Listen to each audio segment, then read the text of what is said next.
Hello， 大家好，欢迎大家来到以色列美角的频道。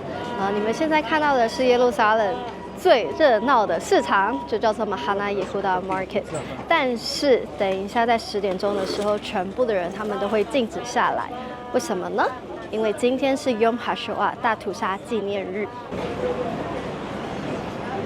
大屠杀纪念日是在每年的尼桑月27号，换成阳历的话，差不多就是在4月，或是在逾越节之后，以及以色列国庆日之间。那它跟国际的大屠杀纪念日在1月27号不同，但是目的都是在纪念在欧洲被屠杀的600万犹太人的这段历史。那600万犹太人是什么一个概念？它当然不是只是一个数字，但它是一个非常庞大的数字，这是占了欧洲2/3的犹太人的人口。纳粹他就是这样子有系统性的用毒气室啊，用非人道的科学实验啊，还有就是饿死犹太人的这种方式来歼灭这么多的犹太人。你们知道那个时候在巴勒斯坦的犹太人也就60万，那在欧洲是600万的犹太人被屠杀，包含了妇女，包含了孩童，这是一个非常可怕的数字。2/3的犹太人口，如果纳粹他继续屠杀的话，那今天其实我们就看不到犹太人，也看不到以色列的建国。这是现在市场的样子，并没有平常那么忙，因为大家都知道今天是大屠杀纪念日。警铃声响了，这跟那个空袭警报的警铃声不一样，它没有上上下下，它就是噔的这样的一个音，所以大家都站立，除了那个人以外。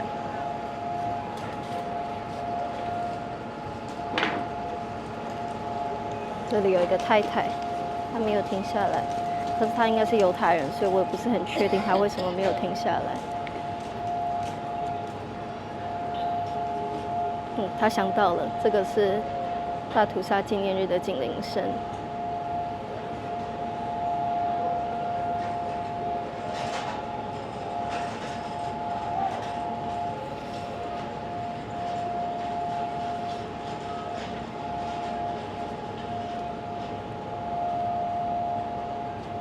有些人没有想到为什么要停，但大部分人都是知道了，每年都会过这个节日。这边商店里面的客户也是停止的状态，然后你们应该看不到后面有一个人，他头上没有 kippa， 就是犹太小帽，所以他就把他的手盖在他的头上。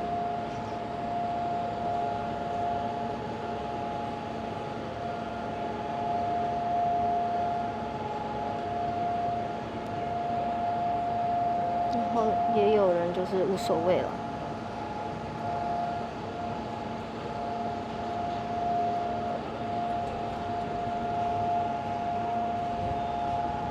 也可能只是想起来哦，有警铃声，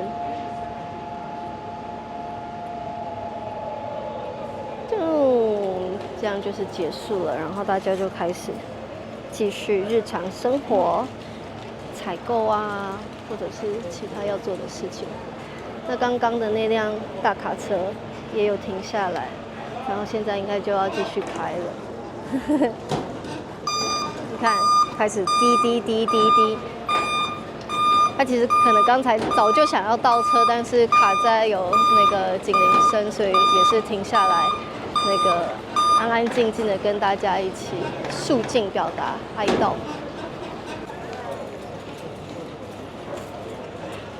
严格上来讲，就是在第2次世界大战的期间，因为英国的这个政策的限制，所以在巴勒斯坦的犹太人的数量是只有30万。那我刚才说60万是已经包含了在第2次世界大战结束以后，欧洲的这些大屠杀幸存者，有很少一部分来到了巴勒斯坦。以色列建国之后呢，从附近阿拉伯国家逃难过来，或者是自愿过来的犹太人有70万，所以这样子加在一起，以色列建国的时候大概有140万犹太人。那所以给大家这个数字概念，其实就是想让大家知道，很多的以色列人他们都有一个祖父母是大屠杀的幸存者。对他们来说，大屠杀它不是只是一段历史，这是他家族的故事。那我在希伯来大学的研究所的教授，他就有说过，以色列它这个国家建国的特性是在2个基础之上，一个是 never again， 就是犹太人他们不会再被歼灭，然后另外一个呢，就是他们永远都有生存的压力，因为永远不会知道什么时候又有一个大屠杀又会再出现。那这也是为什么10月7号发生的时候，对犹太人来讲，这个大屠杀的鬼魂又回来了。那我的教授他是2021到2022年的时候教我嘛，那个时候还没有发生2023年10月7号的10月7号战争。那个时候他就有上课教我们关于大屠杀鬼魂 Holocaust Ghost 的这个概念，就是你不知道以色列人他们为什么有时候突然之间就有一个点，他就这样子突然爆发了，因为他在潜意识里面，其实这是他祖父母就传承给他的一个压力、一个恐惧、一个关于生存、关于犹太人好像永远就是有敌人的这个情感上的会容易很崩溃，包含他自己，因为他们的家族也是大屠杀幸存者，就是好像任何风平浪静的一天，可是下一秒就会突然遭受屠杀的命运。那确实10月7号发生的这件事情，超过1200个犹太人在1天之内被屠杀，这是在纳粹大屠杀之后，犹太人经历在历史上最黑暗的一天。那这也是勾起了很多集体的创伤。那我在写《以哈战伤》的这本书的时候，当然主轴是跟大家解释10月7号那天发生的事情，发生在我们家的事，发生在以色列的事情。可是我知道，要解释以色列的战争的话，你一定不是只是看今天这场战争跟哈马斯之间，而是你要看到大屠杀对犹太人的影响，一直到今天，他们都还是在为生存在焦虑，以及以色列它从建国到现在，它经历了多少场战争。这也是为什么这一部分它是属于解释战争。那我知道，在我们大部分的人住的地方，其实比较少有机会去听到关于大屠杀历史的讨论。但是如果你们有兴趣的话，在书的这一部分有我在这里的观察，然后是用一种容易懂的口气来帮助大家来理解大屠杀对于犹太人来说是多么大的一个创伤。而且就像我刚才说的，因为我们住在这里，我们认识的人很多，他们的祖父母都是大屠杀幸存者，这段历史真的是跟现代的以色列人息息相关。那可能很多人会问说，为什么犹太人会经历到大屠杀的苦难？其实这个问题很多犹太人自己也在问。那我的回答会是，因为他们是神的选民，他们是神的见证，见证神的存在。其他民族的人，他们可能也都经历同样的屠杀，同样的这种在历史中的迫害，然后他们已经不存在了。但是以色列人、犹太人，他们经历了这一切，我们可以说从法老开始，像我们才刚过完逾越节嘛，从法老，从他们在巴比伦，在亚述，经过了罗马帝国，经过了这样子2000多年的这种迫害，一直到今天他们都还存在，甚至以色列还重新建国。这就是因为神对他们有呼召，在历史中神不断的保护他们。所以呢，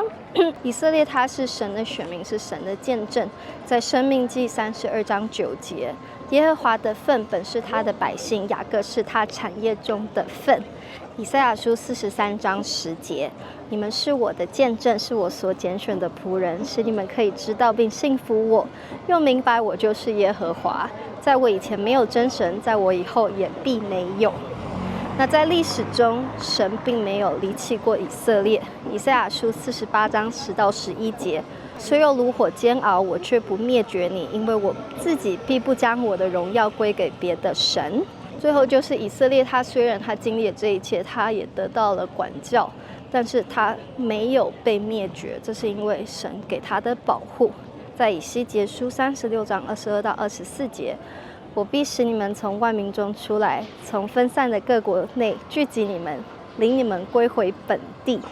我这样行不是为你们，乃是为我的圣名。我必使你们从列国中出来，聚集你们回到本地。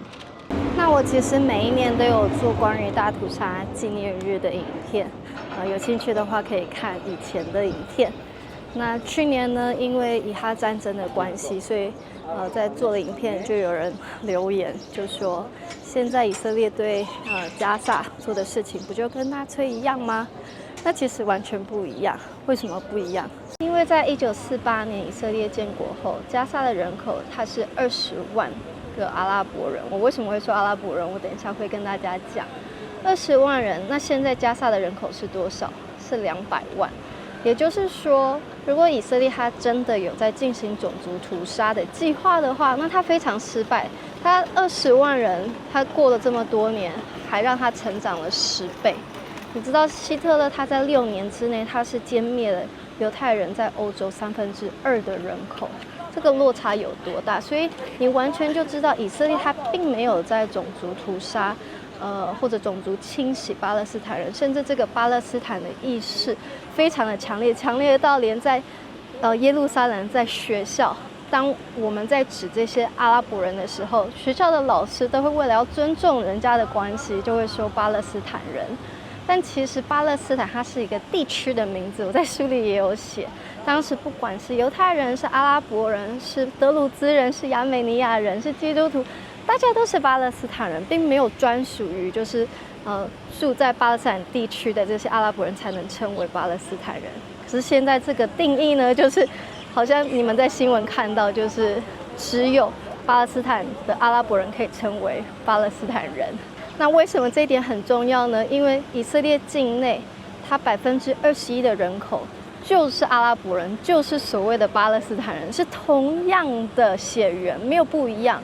如果以色列他今天他真的要进行种族屠杀的话，这些巴勒斯坦人他们在以色列就可以成为第一个目标。但反而你们看我的走路聊天影片，在轻轨里面，在街道上，常常会看到就是包头巾的那个穆斯林妇女。那也有穆斯林的男生，只是因为他们不是包头巾，所以我们比较看不出来。但是妇女，你们都可以看到他们很自在的在工作。更甚至像我身后这个呢，就是耶路撒冷的市政府，里面很多的穆斯林妇女在里面工作，然后他们也服务穆斯林的妇女，所以在耶路撒冷你可以完全看到种族共存的一个画面。对于那些完全没有来过以色列的人，然后再指控说以色列在种族清洗，然后有种族歧视，那真的我还是一样邀请大家来到以色列，自己来看这里的阿拉伯人是怎么生活的。他们可以当最高法院的法官，他们可以当医生，他们甚至有自己的政党，他们在国会里面当议员。这些可能在新闻里面你们不会看到，可是却是以色列社会的一个事实。像现在经过的就是阿拉伯人。而且不要忘了，1948年以色列独立战争之所以会爆发，是因为在1947年联合国他提出了分治方案的时候，在巴勒斯坦地区的这些阿拉伯人，他们的领袖不愿意看到犹太人建国，所以他们并没有接受这个2国分治方案，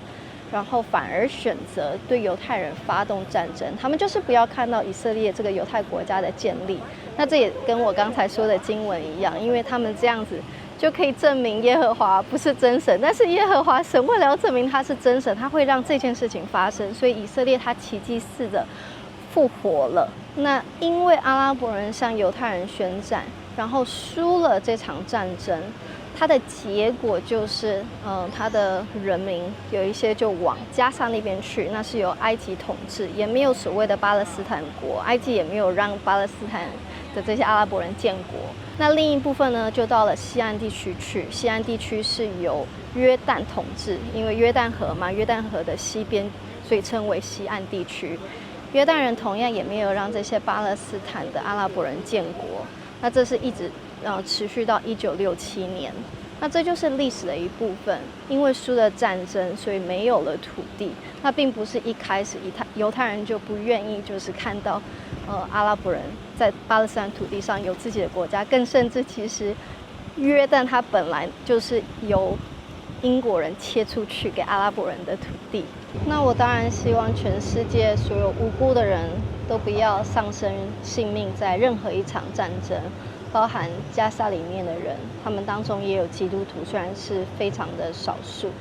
可是这场战争从头到尾都不是以色列发动的。然后也不要忘了，还有59个人质到现在还在加萨，已经过了560多天。战争它当然是非常丑陋的，没有人希望看到战争。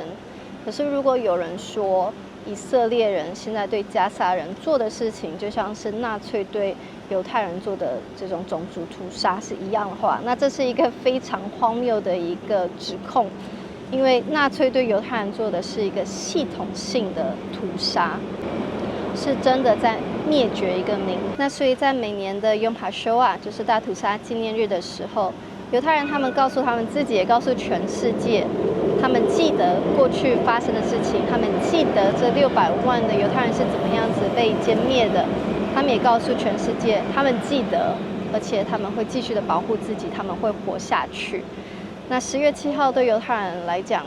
是非常震撼的一件事情，因为是在自己的土地上，他们再次经历了大屠杀。那这勾起了他们集体对于被大屠杀、被灭绝的一个集体创伤。所以希望这个影片能够让大家更加的理解，大屠杀对于犹太人来讲是多么大的一个影响。然后在10月7号以后，为什么他们会有这样子的一个反应？我知道，当然有人会质疑以色列的军事政策，然后同情加萨的人，